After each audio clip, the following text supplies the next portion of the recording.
As I'm at church here this morning preparing for tomorrow, I can't help but think of a devotion that I prepared for yesterday for our students at the school.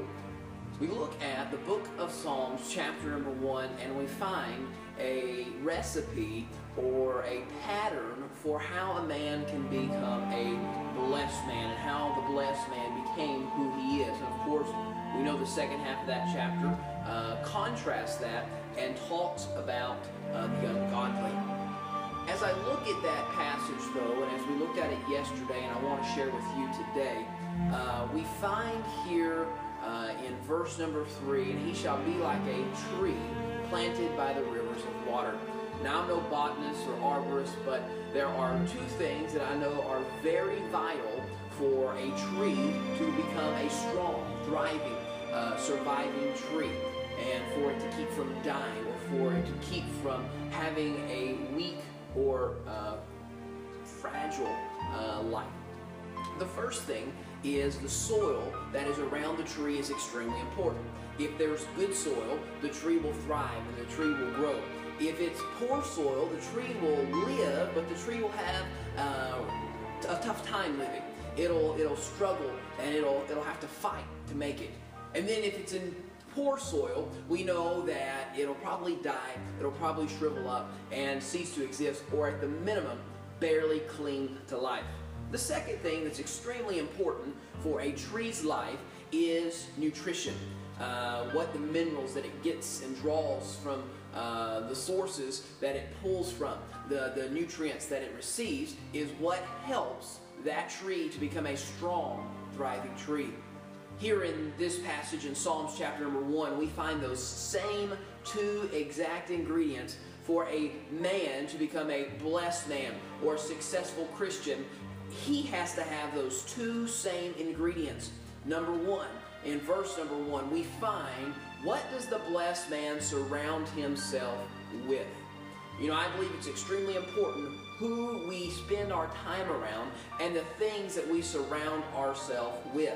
The truth is, as individuals, as human beings, our egos like for us to surround ourselves for people that we think are in a worse condition than we are, because naturally that makes us feel good. That makes us feel as if we are superior. But the truth is, that is a recipe not for a thriving, growing Christian. It's important that we surround ourselves with people who inspire us and challenge us to become better. I'm thinking of one person in particular. He was my youth pastor, and now he's my friend and colleague, and he is an amazing man. And I like to be around him. However, when I'm around him, I don't necessarily feel like I'm very good at all. He's an amazing Christian. He's an amazing family man, and an amazing father and husband, and an amazing man and Christian in general.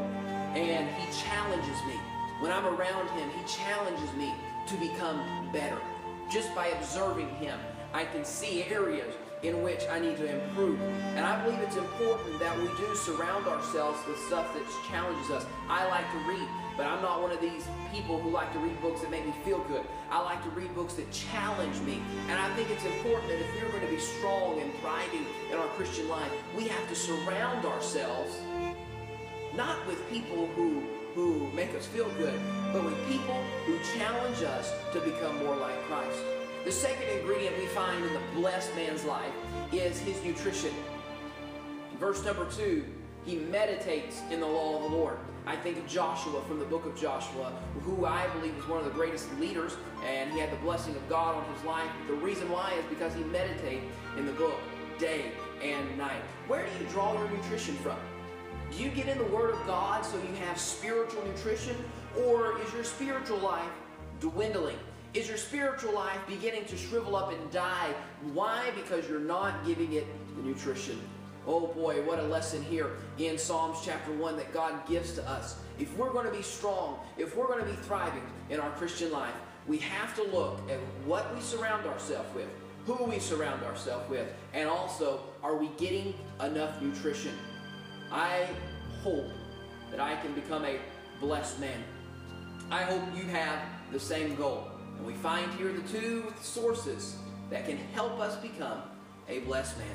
Those we surround ourselves with, and I believe most importantly, the nutrition source that we feed our lives with the Word of God.